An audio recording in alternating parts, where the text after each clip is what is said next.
Fala, minha turma, tudo bem? Tudo beleza? Tudo bacaninha com vocês aí, minha gente? Tudo bem? Estamos chegando aqui no canal Cristiano Santos Radialista para mais uma semana de vídeos com vocês e, claro, agradecendo primeiramente nosso querido e bom Deus por mais essa oportunidade de estar por aqui falando com você, né?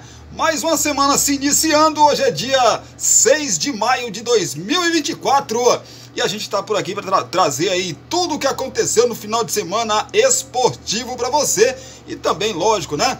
No vídeo das 18 horas a gente traz para você as notícias, o que foi notícia aí para você no final de semana também em Brumado, na região, na Bahia e em todo o Brasil. Mas agora é hora de falar de futebol, mas antes tem dois recados para vocês: Porções e Bolos da Linde e Cristiano Santos, a voz que divulga você, e também a nossa tradicional vinheta, e a gente volta em seguida com as manchetes e também as informações desta segunda-feira, desse final de semana esportivo, para você que acompanha o futebol e o esporte em todo o Brasil e no mundo também. Você já sabe que o Porções e Bolos da Linde está sempre pensando em você. 77998647115. Continuamos oferecendo para você marmitas diárias de 12, 15, 18 e 20 reais. Temos bolos de vários sabores, pudim, torta, bolinhos fritos de tapioca, só por encomenda e muito mais. Porções e Bolos da Linde. WhatsApp 77998647115 ou Rua Sebastião Meira, número 114, no bairro São Jorge. Porções e Bolos da Linde. Você quer divulgar sua marca, o seu produto e a sua festa? Então coloque a voz de Cristiano Santos para gravar tudo isso para você. Fala, pessoal, aqui quem fala é Cristiano Santos, tudo bom com você? Tô esperando o seu contato para gravar sua propaganda e mandar rapidinho para você. 77998102174. Cristiano Santos, a voz que divulga você.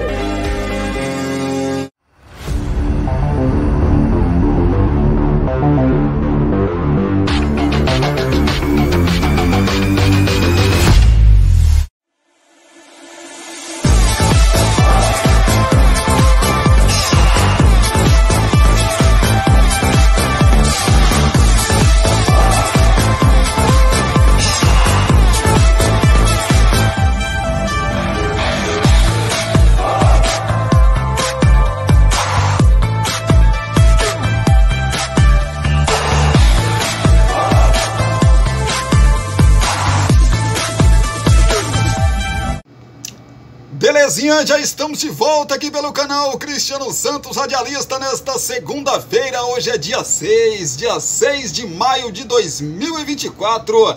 Tá chegando, né, rapaz? Tá chegando o mês do São João, menino! De novo. Eita, que o tempo não passa, né, rapaz? O tempo voa, né, rapaz? Pois é.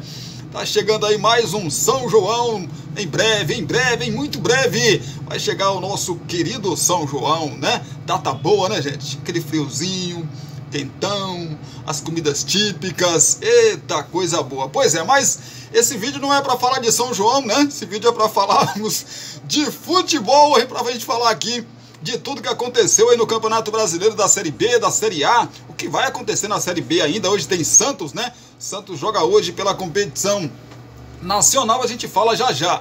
Tem também o Brasileirão, né, rapaz? O Brasileirão da Série A a gente passa para você e fala os resultados, as notícias já para você que se liga por aqui com a gente. Tem um PSV que é campeão holandês e busca igualar recorde do Ajax de Cruyff. Pois é, já a gente traz para você. No vôlei de praia, Ana Patrícia e Duda superam drama e conquistam a etapa de Brasília do circuito mundial. Ah, tem mais, né?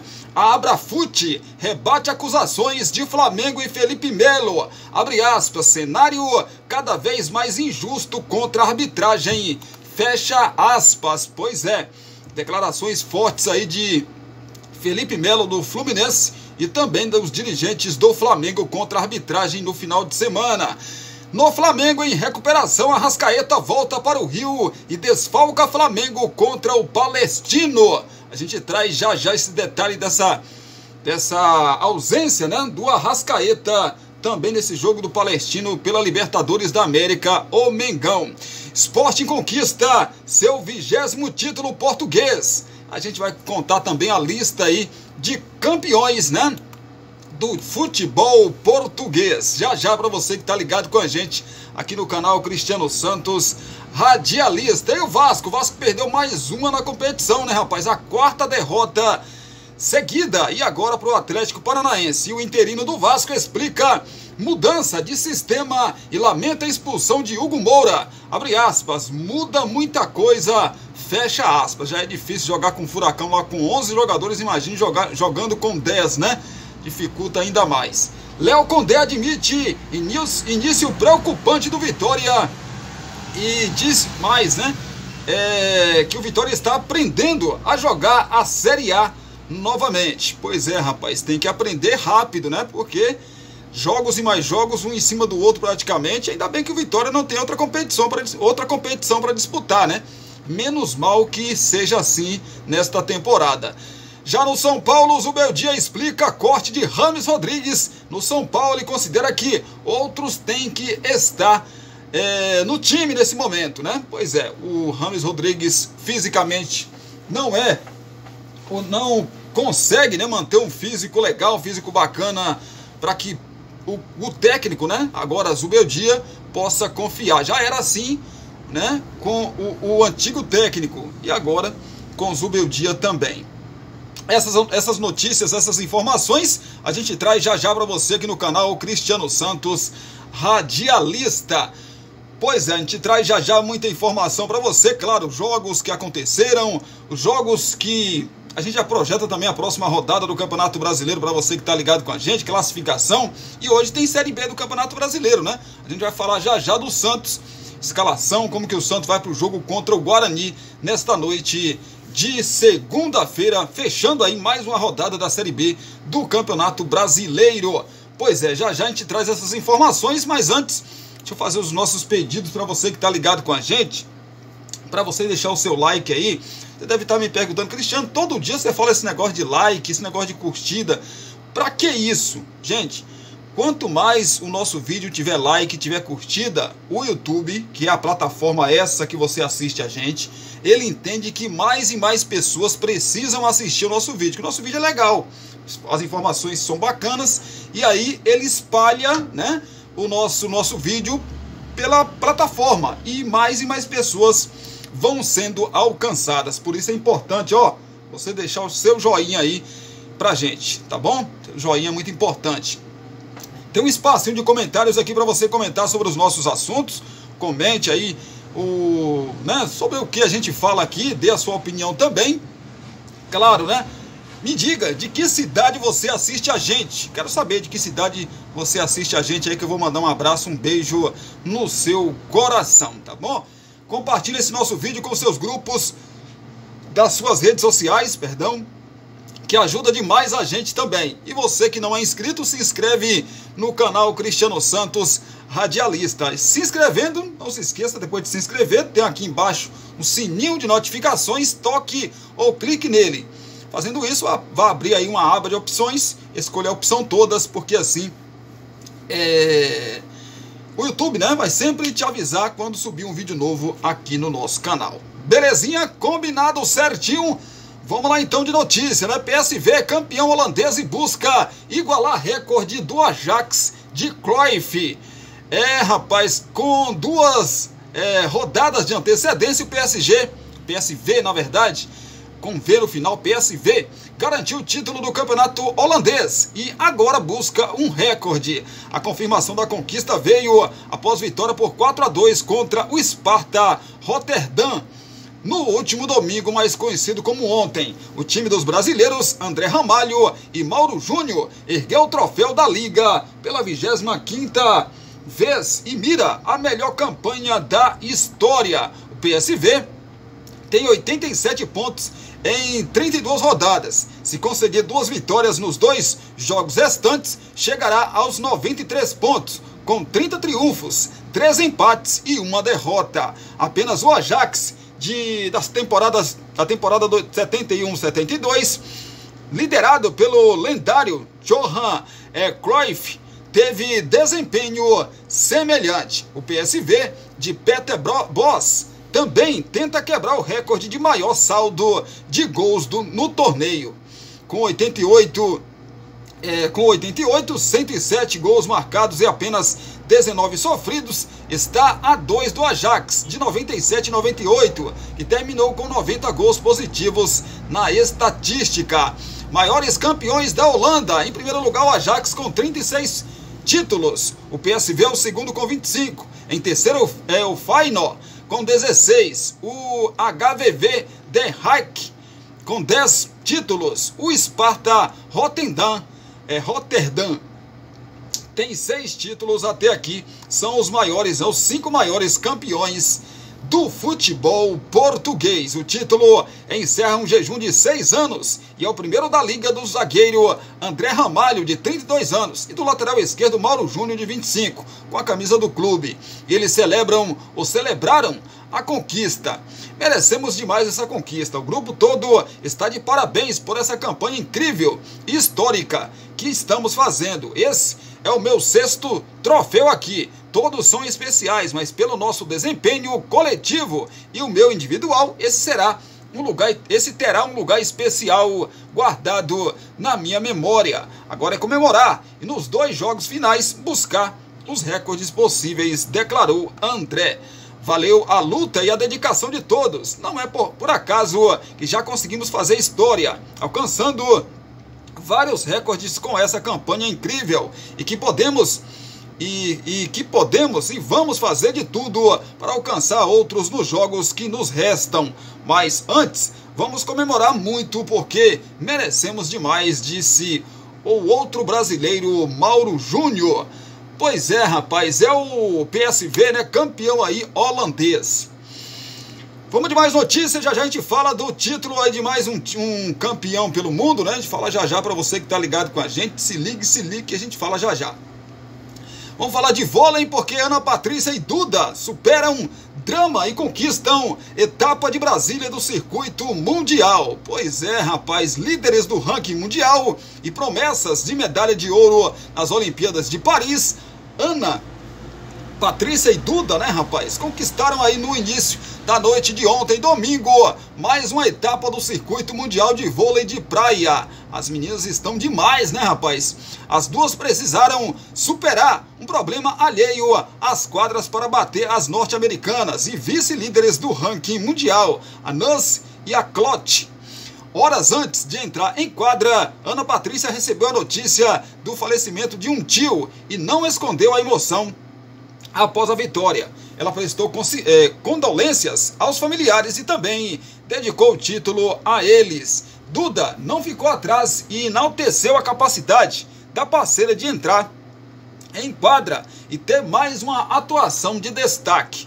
Pois é, não é fácil não, né, rapaz? A vitória por 2-0 com relativa tranquilidade começou a ser construída já nos primeiros pontos da partida inicial. A torcida, que já havia apoiado outra dupla brasileira, André e George, na disputa do terceiro lugar, não arredou pé das arquibancadas da arena montada no Parque da Cidade e manteve a mesma postura também na decisão feminina. Empurradas pelos torcedores, as brasileiras não tiveram trabalho para fechar o primeiro set em 21-17. A segunda parcial foi ainda mais tranquila, com Ana Patrícia e Duda vencendo por 21-14, garantindo o primeiro título de Elite 16 de 2024. Pois é, parabéns às meninas aí e nossa condolência, nosso abraço aí para essa menina que perdeu, né? O seu tio, né, rapaz? Você já pensou? Você tá ali exercendo a sua função, trabalhando e recebe a notícia que um parente seu faleceu. Não é fácil manter ainda mais um esporte que é tão, né? A mente está bem, é muito importante, né? Mas que bom que deu tudo certo, né? Abrafute rebate acusações de Flamengo e Felipe Melo. Abre aspas, cenário cada vez mais injusto contra a arbitragem, fecha aspas. O roteiro é repetido e a quinta rodada do Brasileirão começou dando sequência ao círculo vicioso do futebol nacional. Holofote sobre as decisões da arbitragem. Se o sábado terminou com críticas de Felipe Melo e de dirigentes do Flamengo, o domingo começou com resposta dura da Abrafute, que é a Associação de Árbitros de Futebol do Brasil, entidade alinhada com a CBF, que representa a maioria dos juízes da Série A. Pois é, em posicionamento publicado em suas redes sociais, a Abrafute rebate as acusações de interferência nos empates por 2-2 entre Fluminense e Atlético Mineiro e 1-1 no confronto Bragantino e Flamengo. O recado foi direto para Felipe Melo, que questionou o cartão amarelo recebido com a frase "John Textor tem razão", e Bruno Spindel, diretor executivo rubro-negro, que fez acusações de fraude e roubo nos microfones do Sport TV. Pois é, onde isso vai parar, né, rapaz? O que nós da Abrafute estamos vendo é um cenário cada vez mais injusto contra a arbitragem. Nossos árbitros estão sendo usados como nuvem de fumaça para cobrir a responsabilidade dos times pelos erros de seus jogadores. A Abrafute revelou que entrará com notícia de infração pedindo a punição de ambos no STJD, que é o Superior Tribunal de Justiça Desportiva. Para a entidade, os posicionamentos dos clubes está ligado a uma transferência de responsabilidade pelos resultados não obtidos em campo. Vai ser impossível termos um futebol de qualidade tanto para membros que trabalham nessa modalidade quanto para os torcedores e espectadores, se todas as insatisfações forem justificadas pela injusta desconfiança, descrença, suspeita, incredulidade em cima do trabalho da arbitragem. Pois é, rapaz, aí fica complicado também a gente vir aqui e defender o árbitro, né, cara? Porque assim, mais uma rodada. Esse jogo do Flamengo foi claro que aconteceu um pênalti e o VAR não chamou, né? A gente não tem que chegar aqui também e passar a mão na cabeça do árbitro. Eu concordo com a arbitragem em termos do exagero. Eu concordo em termos do exagero, né? Porque assim, se o pênalti fosse marcado, a probabilidade de ser gol de pênalti é muito grande.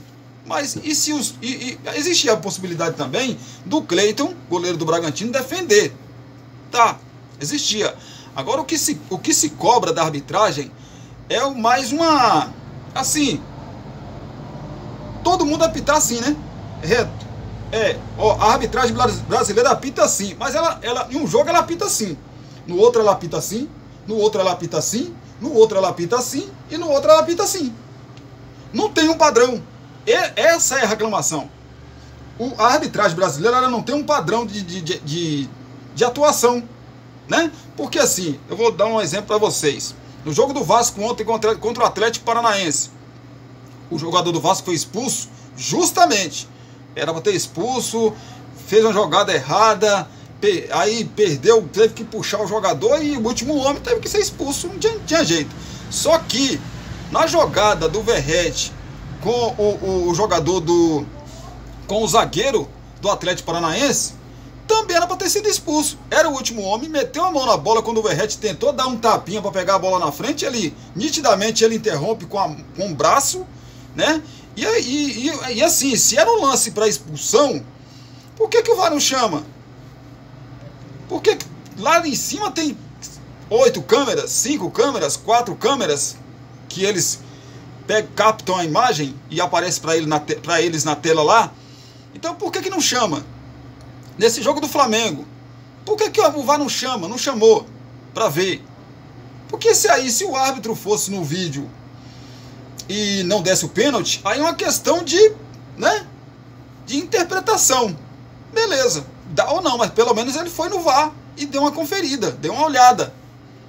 Mas fica muito suspeito quando um lance desse não é revisado no VAR. O VAR não chama, falou, Ô, seu árbitro, você tem que vir aqui dar uma olhada, cara. O jogador do Flamengo foi puxado. Ô, seu árbitro, você tem que vir aqui dar uma olhada, cara. O jogador do Atlético Paranaense meteu a mão na bola, né? Agora, eu não sei por que um árbitro apita de um jeito. Essa é a grande reclamação, a grande questão para mim. Um árbitro apita de um jeito. No clássico contra o Fluminense já teve um lance que a bola chutada pelo Verrete pega no braço do jogador do Fluminense. Aí houve vários tipos de manifestação. Foi, não foi, foi, não foi, foi, não foi, né? Tudo bem, mas aquela mesma jogada, vocês podem ter certeza, e eu vou trazer aqui, e vocês vão lembrar, eu vou trazer aqui algum árbitro ainda durante esse mesmo campeonato vai marcar um pênalti daquele mesmo jeito. A bola vai bater no braço do mesmo jeito, né? E vão dar pênalti. E vão dar pênalti. Pênalti que não foi dado contra o Fluminense. Então, assim, a arbitragem, eu entendo que a pressão é gigantesca, às vezes até de forma exagerada, né? Como diz aqui o texto, querendo, em algumas oportunidades, querendo transferir a responsabilidade realmente do clube. Tem uns que faz isso, realmente eu concordo. Agora, tem que reclamar mesmo. A reclamação é justa. Porque se a arbitragem apitasse assim, ó, né? Tivesse um padrão. Esse acho que é o grande problema. Tanto que o diretor, o presidente, comandante da arbitragem do Brasil, naquele chutão que o Ganso, no clássico contra o Vasco, que ele dá um chutão, ele já tem amarelo, ele chuta a bola depois de cometer uma falta, e o juiz não o pune com o cartão amarelo, que seria o segundo, e ele seria expulso. O comandante da arbitragem, na reunião que eles tiveram e o vídeo vazou, cara, eu conversei com os clubes, eu disse que isso é para expulsão e vocês não expulsam o jogador. Ou seja, a arbitragem às vezes foge até do que o comandante diz. Gente, a arbitragem tem que ser assim. Aí até, às vezes os caras individualmente fogem na hora do jogo. Agora isso me leva a crer que é o quê? Me leva a crer que é o quê? Camisa. O cara olha, não, é tal time, o cara aí não dá não. Aí olha, não, aí, cara, aí, poxa, não, vai, segue aí. Só me leva a crer isso. Ah, Cristiano, mas teve um pênalti também pro Flamengo e do outro lado era o Bragantino. O Bragantino é uma SAF, para vocês que não sabem, tá? Para vocês que não sabem, o Bragantino é uma SAF. E de uma das empresas que mais tem dinheiro nesse mundo, que é a Red Bull. Então, o Bragantino não é aquele Bragantino de lá antigamente não, viu, gente? Quero lembrar vocês, né? Claro que o Flamengo continua sendo um gigante que sempre foi. Mas o Bragantino também não é aquele, eu tô aqui, se eu cair tá bom, se eu não cair... Não, o Bragantino hoje tem um dono, né? E faz campanhas aí, joga não só o Campeonato Brasileiro, mas competições internacionais. Então não é aquele mesmo Bragantino, hoje é um outro Bragantino, é uma outra realidade, que tudo isso influencia também, né? Então assim, vou repetir, a arbitragem tem que ser assim, ó, padrão. Mas a arbitragem do Brasil, vou repetir para você de novo, é assim, ó, assim, aí ela faz assim, assim, e assim, e assim. Se a arbitragem brasileira tivesse um padrão, por exemplo, uma jogada que não é pênalti num jogo, no outro, o outro árbitro dá. Então não tem padrão, gente. A jogada, para mim, eu vi várias vezes a jogada, São Paulo e Vitória. Para mim, tem um contato, tudo bem, mas para mim há um exagero muito grande, né? Acho que assim, há porque me fugiu o nome agora, cara. Mas eu vou usar a palavra exagero mesmo. O rigor. Acho que um rigor muito grande houve pro zagueiro do Vitória, cara. Podia muito bem ali ter dado o cartão amarelo, né? Porque prejudicou demais o Vitória. Ah, Cristiano, mas não pode, a arbitragem não pode pensar se vai prejudicar um time ou se não vai. Se foi para expulsão, tem que expulsar. E isso tem. Mas para mim, Cristiano, para mim não era para expulsão ali, gente. No máximo falta pro São Paulo, tá cartão amarelo, beleza. Cartão amarelo, beleza, joia. Agora vermelho, para mim não. Na minha opinião. É por isso que tem esse espaço aqui de comentários para vocês comentarem sobre o que a gente traz aqui, a gente fala aqui, tá? Quero ouvir, ler aqui a sua opinião. Em recuperação, Arrascaeta volta para o Rio de Janeiro e desfalca Flamengo contra o Palestino pela Liberta. Arrascaeta é desfalque do Flamengo para o duelo com o Palestino amanhã, terça-feira, às 21 horas, no horário de Brasília, no Estádio Municipal Francisco Sanches Rumoroso.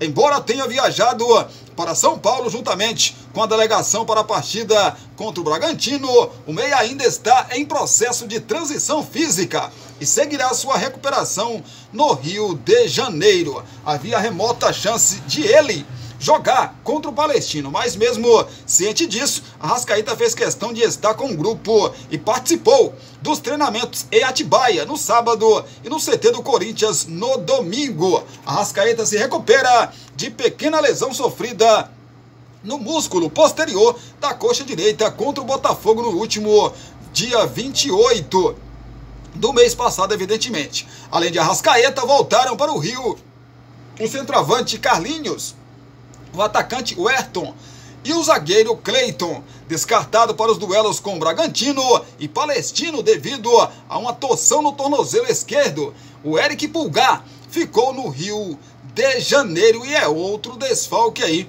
para o Flamengo no jogo contra o Palestino. Esse jogo contra o Palestino é de vida ou morte. O Flamengo, se não ganhar do Palestino, ele se complica de vez, né, no seu grupo na Libertadores da América. Então é um jogo de suma importância para as pretensões, né, em termos de classificação para o Flamengo para a próxima rodada do campeonato, aliás, da Copa Libertadores da América, né? O Sporting conquista seu 20º título português. É a lista de campeões do futebol português, a gente conta já já. O Sporting é o campeão português da temporada 2023-2024. Com 2 rodadas de antecedência, o time de Rubem Amorim teve a conquista confirmada ontem domingo após a derrota do Benfica para o Famalicão por 2-0. É o 20º título da equipe, o segundo sob o comando do treinador. A 2 jogos do fim, o Sporting tem 84 pontos e não pode mais ser alcançado pelo Benfica, que permanece com 76. Se vencer os jogos contra Estoril e Chaves, os Leões alcançam os 90 pontos, que seria a sua melhor campanha e a segunda maior na história, atrás apenas do Porto da temporada 2021-2022, que fez 91 pontos. O Sporting amargava um jejum de 19 anos sem levantar a taça, até a chegada de Rubem Amorim, né? Isso acabou, né, rapaz? Técnico da equipe há pouco mais de 4 anos, ele conquista o seu 2º campeonato português em 4 temporadas. O treinador é o grande responsável pela mudança de patamar do clube, que esteve à sombra de Porto e Benfica neste século. Pois é, os maiores campeões, então, do futebol português é o seguinte: Benfica tem 38 títulos, o Porto tem 30 títulos, é o segundo colocado, perdão. O Sport é o 3º colocado com 20 títulos. O Belenenses tem um título e o Boa Vista tem um título. Ou seja, quem comanda lá o futebol é o Benfica, o Porto e o Sport, evidentemente, né? Então, parabéns aí aos envolvidos, aos torcedores, aos jogadores do Sporting de Portugal, né, rapaz? Mais um título aí para a coleção. Vamos voltar a falar de Campeonato Brasileiro. O interino do Vasco explica a mudança de sistema e lamenta a expulsão de Hugo Moura. Abre aspas, muda muita coisa, né? O Vasco sofreu a 4ª derrota seguida no Brasileirão, depois de perder para o Atlético Paranaense por 1-0 na Liga Arena, em Curitiba. Rafael Paiva, técnico interino, lamentou a expulsão de Hugo Moura aos 15 minutos. O treinador disse que o volante se perdeu pelo kick da bola no gramado. Muda muita coisa, é muito difícil você prever que isso vai acontecer. São circunstâncias do jogo. Aqui, qualquer adversário, acredito que sofra muito no início do jogo pela velocidade da bola, pelo kick da bola. Foi isso que aconteceu também. Ele se perdeu um pouquinho no tempo da bola na hora que ela quicou. E estrategicamente você tem que entender o jogo rápido, com 1 a menos, disse o treinador interino do Vasco, que completou. Tivemos que entender onde o Atlético ia tentar buscar vantagem numérica, mas é um time muito inteligente, movimentou bastante, girou espaço tanto pelo lado do campo, com cruzamentos, quanto as bolas por dentro, e tivemos que perceber o jogo para tentar se equilibrar melhor. Acho que sofremos mais nos 10, 15, 20 minutos depois da expulsão, mas depois conseguimos perceber o jogo e se equilibrou melhor para se defender, principalmente no segundo tempo. Rafael Paiva apostou em mudanças no esquema tático em relação ao primeiro jogo dele no Vasco. Contra o Fortaleza, a equipe vascaína defendeu com 3 zagueiros e 2 meias em um 5-2-3. Neste domingo, na Liga Arena ontem, o Vasco entrou em campo com 4-3-3. A ideia era deixar a área mais preenchida e equilibrar mais o nosso jogo com a nossa fase ofensiva. Contra o Fortaleza, tivemos um grande jogo. A ideia era trancar os corredores, ter a área mais preenchida. Hoje, precisávamos ter um controle maior do jogo com o 4-3-3. Defender bem, mas ter boa posse e buscar os ataques. João Vitor e Adson entraram durante a partida. O zagueiro foi lateral direito por boa parte da partida, quando revezava com Paulo Henrique em algumas subidas. Adson entrou no fim do segundo tempo, no lugar de David. O treinador elogiou os 2 reforços mais caros do Vasco na temporada.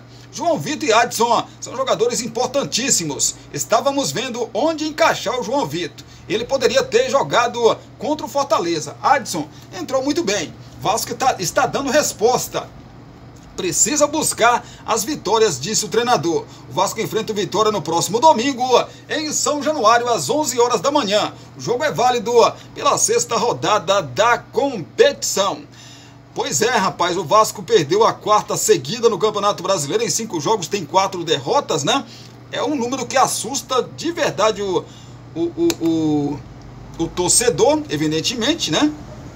Mas se serve de alento, é o começo da temporada. O Vasco tem um jogo decisivo agora em casa contra o Vitória.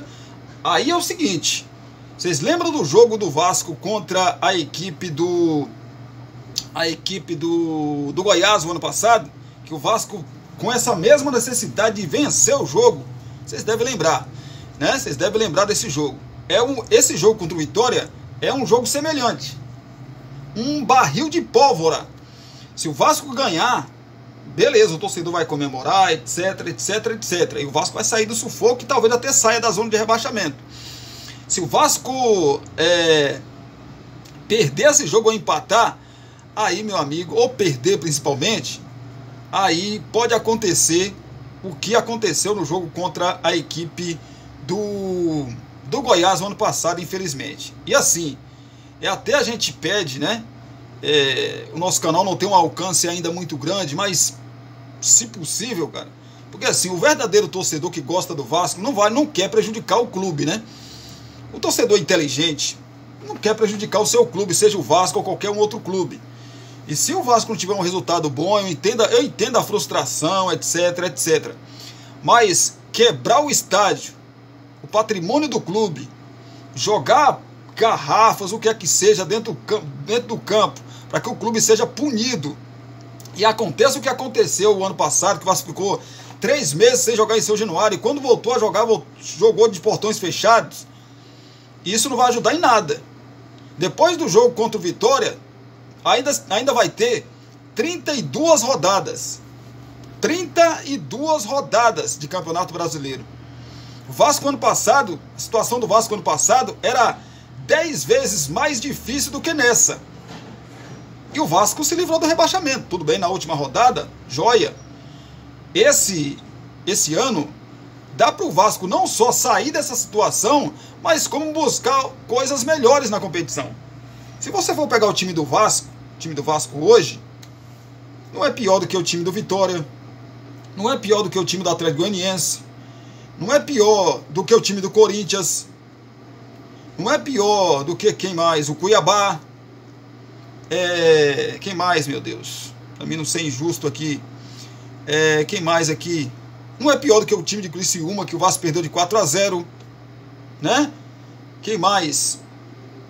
Eu posso dizer para vocês aqui. É porque são muitos clubes, e aí nesse momento eu não consigo registrá-los todos aqui. Mas o Vasco, se não está ali, né, da mesma maneira em termos de jogadores importantes e bons jogadores, não está muito longe de muitos clubes aí não, gente. Né? O Vasco hoje, se terminar ali na 11ª colocação, é o campeonato do Vasco. É o campeonato do Vasco.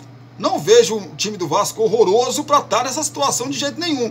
O problema é que no Vasco tudo é complicado, né, gente? No Vasco tudo é complicado. O cara joga muita bola em outro clube, chega no Vasco. Por exemplo, foi o Hugo. O Hugo conhece a Arena da Baixada, etc, etc. O cara chegou lá, teve dificuldade. Chegou lá e falar que ele pipocou, tá, de uma certa forma sim. Mas acontece, né, gente? Acontece uma pressão, etc. Tem que dar uma resposta, o clube vem cheio de problema, notícias e mais notícias, não ganha, 3 derrotas seguidas, enfim, perdeu em casa de goleada e tem que dar uma resposta. Isso tudo fica no íntimo do jogador, na cabeça do jogador. E aí, na hora de tomar uma decisão, acaba tomando a decisão errada, infelizmente. Fala do Vitória, que é o próximo adversário do Vasco. Léo Condé admite início preocupante. Abre aspas, Vitória está reaprendendo a jogar a Série A, fecha aspas, em jogo marcado por polêmica. O Vitória foi batido por 3-1 pelo São Paulo no último domingo e chegou ao 6º jogo sem vencer. No Barradão, o Leão perdeu o zagueiro Wagner Leonardo, expulso logo aos 6 minutos do primeiro tempo, após atingir o rosto de Caleri.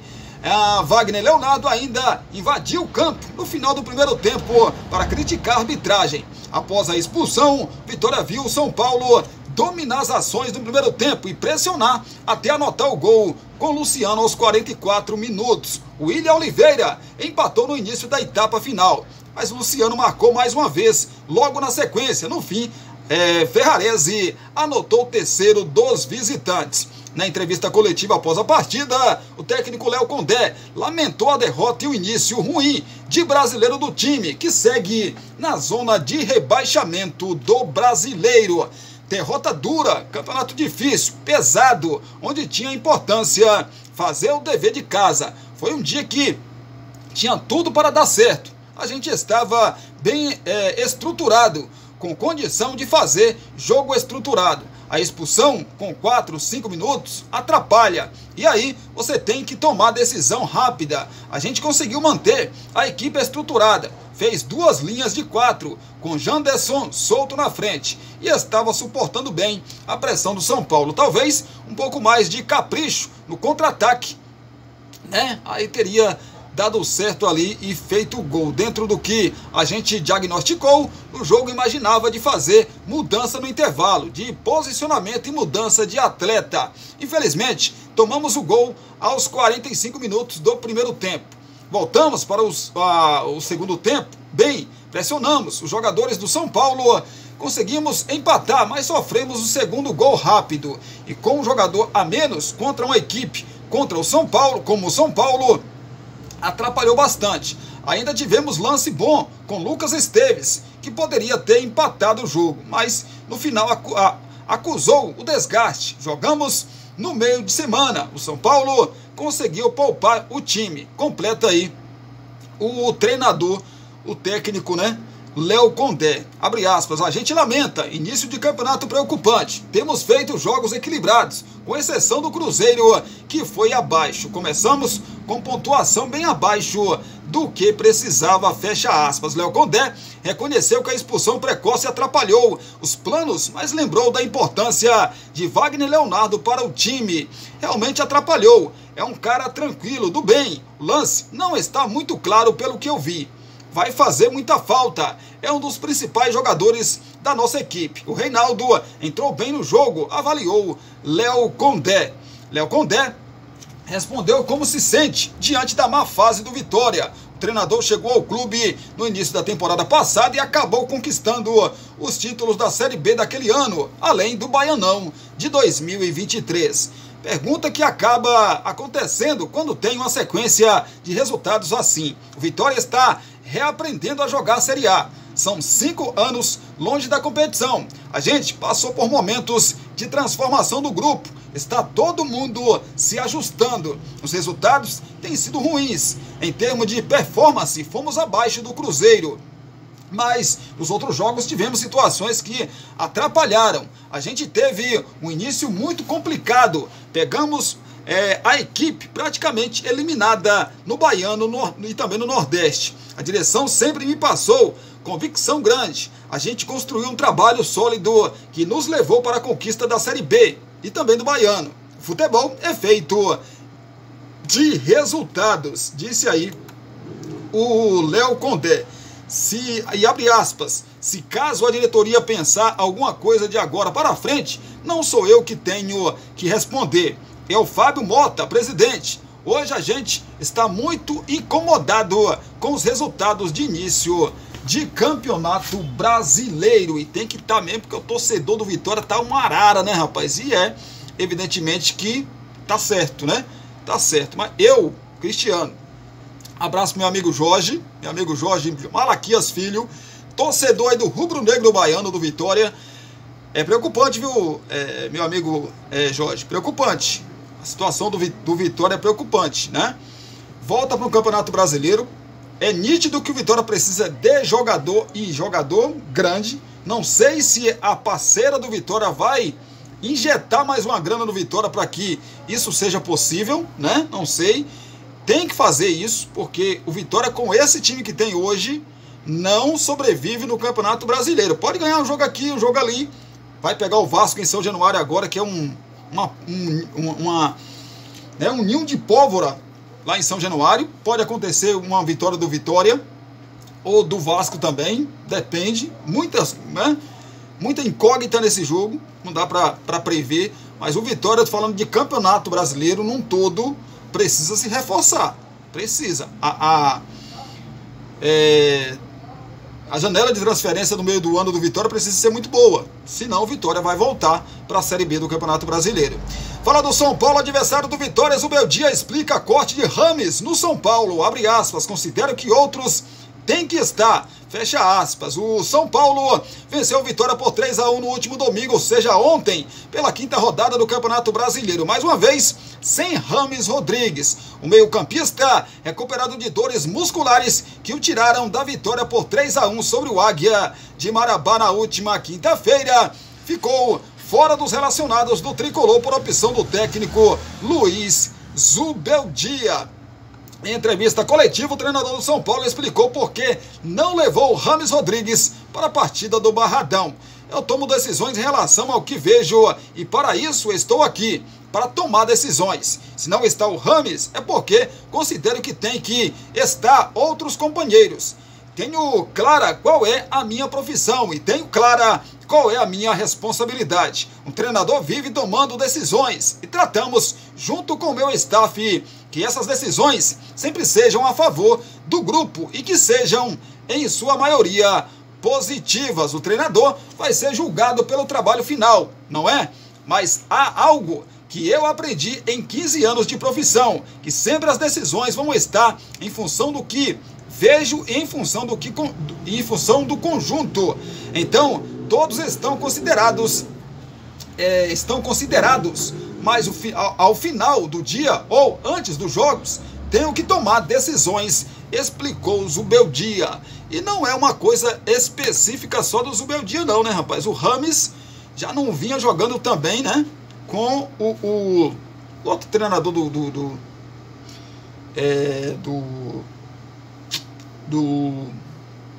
do São Paulo, menino.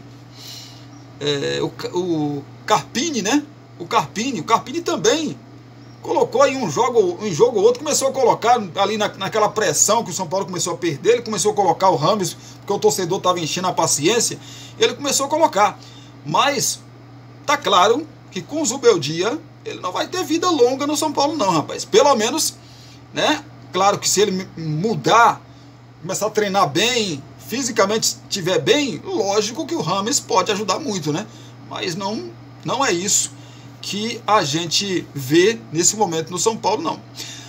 Atendo a linha mexida por Arthur Jorge diante do Maduro Bahia, rapaz. O Botafogo perdeu ontem em casa para a equipe do Bahia. Impossível iniciar qualquer texto sobre o triunfo do Bahia por 2-1 diante do Botafogo no estádio Newton Santos, sem abordar a inusitada mexida de Arthur Jorge aos 36 minutos da segunda etapa. O técnico português botou o zagueiro Barbosa de maneira muito precoce de centroavante e acabou oferecendo espaços na sua linha defensiva. O organizado, né, e rápido Bahia aproveitou. Ainda não era uma pressão na abafa para justificar a entrada do defensor na função de camisa 9. O Glorioso dominava inteiramente o segundo tempo e nem finalização tinha sofrido depois do intervalo. Pouco antes, havia criado uma boa chance para virar, mas se desorganizou. O Bahia foi superior na primeira etapa e viu o jogo se tornar favorável novamente nos minutos finais. É claro que se Barbosa tivesse feito o gol da vitória em uma cabeçada após cruzamento na área, a empreitada do comandante alvinegro poderia ser exaltada, mas o ponto é entender se havia necessidade deste movimento naquela altura do jogo. Arthur Jorge não teve Eduardo e seguiu sem Tiquinho, Tietê e Massal. Jefinho, Savarino, Luiz Henrique e Júnior Santos formaram o quarteto ofensivo. Rogério Ceni repetiu a equipe pelo terceiro jogo consecutivo. Cuesta ficou no banco ao se recuperar de lesão no nariz. Pois é, rapaz, essa foi a grande pergunta. Por que colocar um jogador de defesa no ataque? Tudo bem, você colocar... tá faltando 5 minutos. Vamos pôr a bafa, tá perdendo, tá empatando em casa. Vamos pôr a bafa, né? Vamos colocar ali para um jogador alto, né? Você coloca porque a bola aérea Botafogo, com ele, ficou muito forte. Mas tinha muito jogo ainda para frente. Aí você resolve se expor tanto, colocando um zagueiro no ataque. Eu não entendi muito bem, né? Mas como o Botafogo veio de uma sequência de 5 vitórias seguidas, acredito que isso seja abafado. Se o Botafogo tivesse vindo aí de 5 derrotas seguidas e perdesse mais essa, tava o Newton Santos inteiro pedindo a cabeça do treinador se fizesse esse tipo de mudança, né? Fala do Palmeiras, golaço de pênalti. Estevão volta a decidir a favor do Palmeiras e revela inspiração em Veiga. Pois é, o garoto Estevão está demais, né, rapaz? Estevão voltou a chamar a atenção por mais uma boa atuação. No último domingo, mais conhecido como ontem, o jovem de apenas 17 anos entrou no decorrer da partida contra o Cuiabá e anotou o gol que deu números finais à vitória por 2-0 na Arena Pantanal. Camisa 41 entrou no lugar de outra joia da base, o Luiz Guilherme, ainda no começo da segunda etapa, e desde o início mostrou seu ímpeto de ir para cima dos adversários em jogadas individuais. Pois é, até que aos 23 minutos recebeu uma bola rápida ali pela esquerda, né? Deixou 2 adversários para trás com muita facilidade, invadiu a área e conseguiu mais um drible curto para cima de Denilson, que o derrubou e cometeu o pênalti. Não fosse o suficiente, Estevão mostrou toda a sua personalidade, pediu a bola para Rony e mandou no ângulo do goleiro Walter. Um golaço, mesmo se tratando de uma cobrança de pênalti. Ao ser questionado sobre a cobrança, o garoto falou que se trata de uma de suas especialidades e revelou quem é sua inspiração. É uma das minhas especialidades também bater pênalti. Sempre treino. Então, quero agradecer a Deus pela oportunidade e pelo gol. O Veiga é um exemplo para bater pênalti. Hoje, pude ser feliz e fazer o gol. Completou Estevão.